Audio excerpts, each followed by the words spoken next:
I'm Randall, this is JJ at KravMagaTraining.com. In this video we're going to go over the gun defense from a threat from the side, from the arm, specifically the live side.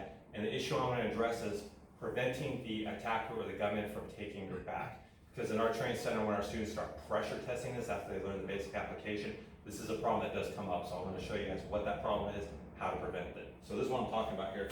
JJ threatens me here, so I have to go to the live side. I initiate my defense. I start going into my combatives, and then from here, a possibility is he can take my back by getting around me, then he bear hugs me, and then we got problems. And it's not that we can't get out of this, but ideally we want to prevent being here in the first place. So let me give you a few suggestions for this.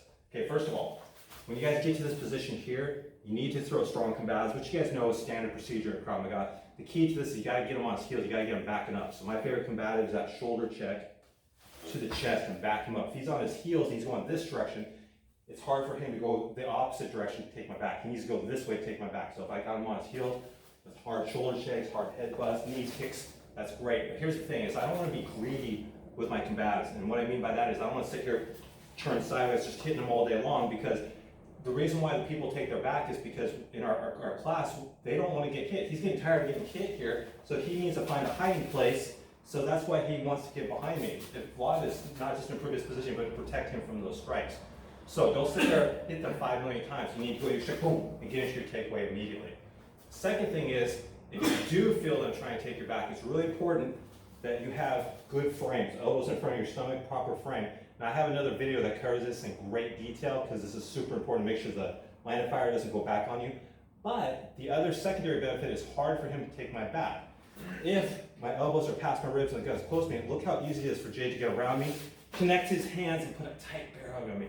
So now, if I create frames like this, in theory, it's like it's making my body twice as big. So now when he tries to wrap around, if he does get behind me, it's a little bit harder for him to connect. Not that he can't, but it's gonna make it a little more difficult. So make sure you're doing that properly, because the secondary benefit is it makes it harder for him to take your back.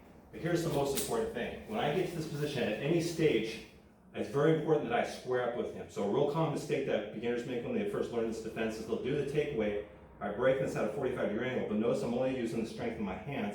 I'm not turning my body. What I need to do is make sure I'm pivoting this foot, so not only does it make the takeaway stronger, but it turns me so he's at my 12 o'clock here. If he's facing me, it's going to be much more difficult for him to take my back. So at any time, if I feel him trying to take my back, go ahead, sir.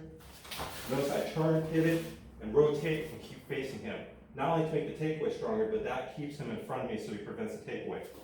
Good pivot, face him up. So at any time, even if I go straight to here and I feel him trying to take my back, I'm turning.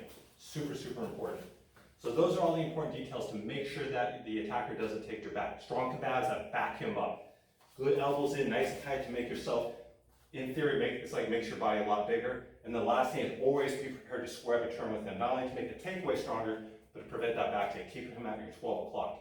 If you have never had your partner try to take your back before when you pressure test, is how to do so, because it does happen a lot because our students don't want to get hit. So when they play the role of the gunman or the bad guy, they naturally try to take each other's back. So because this problem comes up a lot at our training center, we need to come up with a solution to fix it. And these are the solutions. So anyways, try this out if you haven't before, and I think you'll have a lot of success. Thanks again for